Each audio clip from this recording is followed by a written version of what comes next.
rääkida teile järgmistel nädalatel inimese peenkehadest. Kõik me teame, et meil on olemas füüsiline keha. Lisaks füüsilisele kehale on igalühel meist olemas peened kehad. Millised? Astraalne keha, mentaalne keha, psüühiline keha, temporaalne keha. Tempo on siis ladina keeles, kui ma ei eksi, aeg.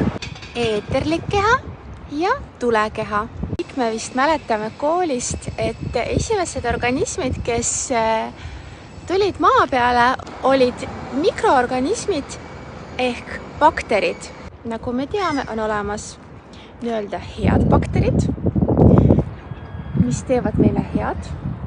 Need, mis on meile kasulikud, et me saaks olla terved ja elada pikalt ja rõõmsalt.